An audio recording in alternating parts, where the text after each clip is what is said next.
Now I'm going to explain quadratics to you guys. So, quadratics is when you've got an equation that follows this structure.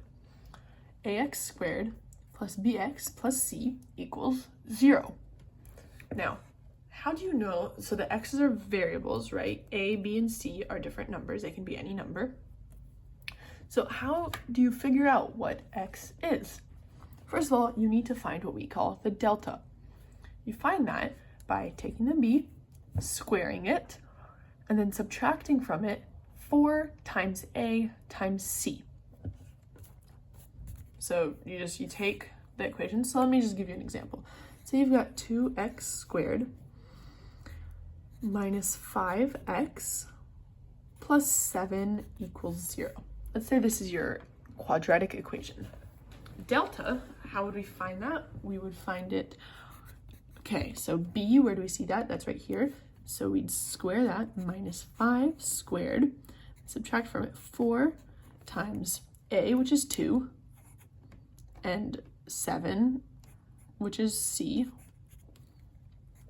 And then we just put that into the calculator because it's faster. Minus 5 squared minus 4. Can you see what I'm typing? Yeah. Times 2 times 7. We'd get from that minus 31. So now that we have delta, we need to figure out which of these three it belongs to. Is delta equal to 0? Is delta greater than 0? Or is delta less than 0? In this case, delta, did I put that in correctly? Yes. Okay, delta is a negative number, which means it's less than 0, which means it has no real roots. So the answer to this problem would be no solution. There is no variable of x, there is no value of x, for which this would give a, there's no value for x for which this would work, basically. There's no solution to this equation. Now, if delta was equal to 0, it would have one real double root, which would mean both of the x's would be the exact same. How would you find that? Look at this little formula over here. Minus b over 2a. So whatever b you had, you would put that over 2 times the a. Minus b over 2a, and that would give you the value of both of the x's because both of the x's are equal. Now, if delta was greater than 0, you would have 2 real distinct roots, which means there would be 2 values for x. How would you find these values? You'd use a different equation. Minus b plus or minus radical delta over 2a. So you would get the value of delta, obviously, which is then greater than 0, and you would put it as a radical. So then how do you get 2 separate x's? One of them plus radical delta over 2a. The other would be minus b minus radical delta over 2a. Both of those answers would give you the answer for x. Now, how would you just factorize this? If you were asked to factorize it, this is a formula that you would use. You would write a, so obviously you would get both values of x, or one value for which they're both the same.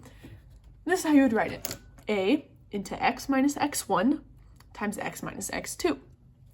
So let's say you had an equation, and from that equation you got x1 equals 2 and x2 equals 7, and let's pretend a was 3 in this case. I don't know, I haven't solved any equation that gives me this. This is just an example.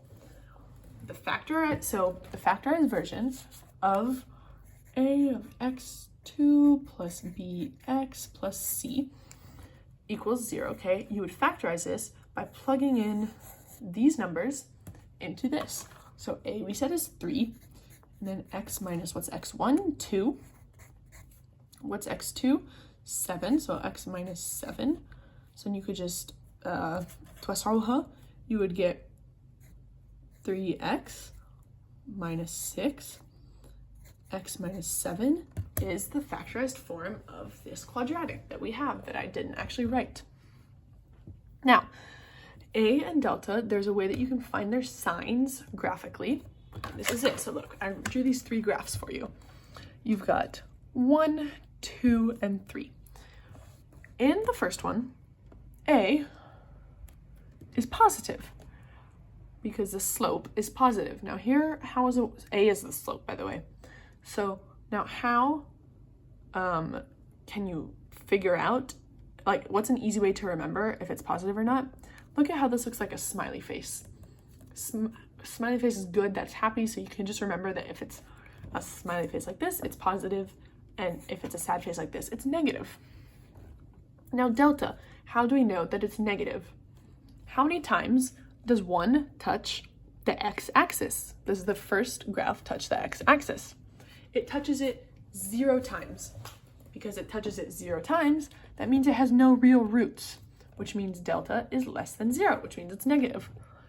Now, second graph, we can see that a is negative since it's a frowny face, it's a sad face, and we can tell that it touches the x-axis in exactly 1 spot, which means it has 1 root, which means delta equals 0. Now, the third one, it's a smiley face. It's a like this, not like this. It's a positive slope, which means a is positive. And then you can see that it touches the x-axis in exactly 2 spots, which means it has 2 real distinct roots, which means delta is positive. Now, in quadratics, there's also a way to solve this. Another way to find the x's, the value of the x's, which is completing a square.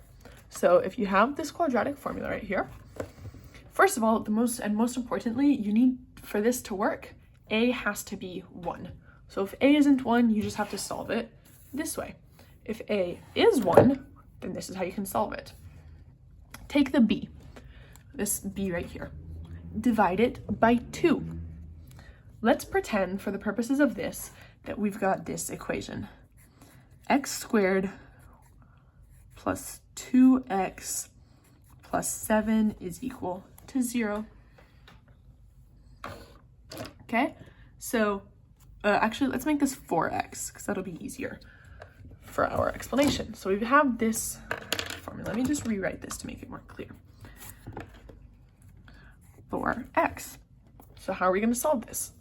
Take the b, which is 4, divided by 2. 4 divided by 2 is 2.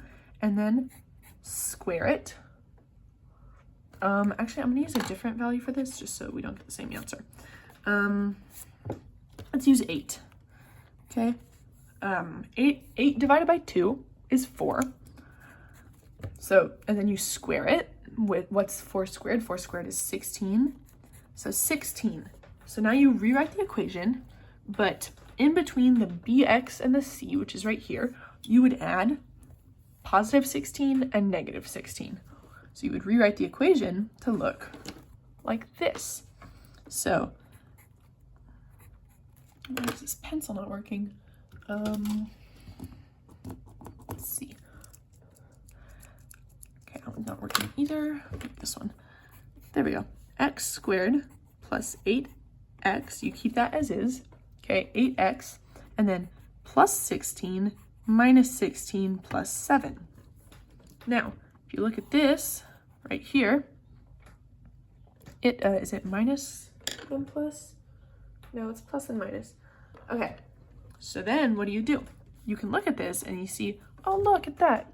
That is a remarkable identity. It's a remarkable identity, x plus 4 squared. And then you have minus 16 plus 7 over here, which minus 16 plus 7 is equal to minus 9. So minus 9 equals to 0. So then x plus 4 squared equals 9. You put it under a radical. X plus 4 is equal to plus minus 3. and you solve it like so, and you get the values of x. So that is how to solve quadratic equations.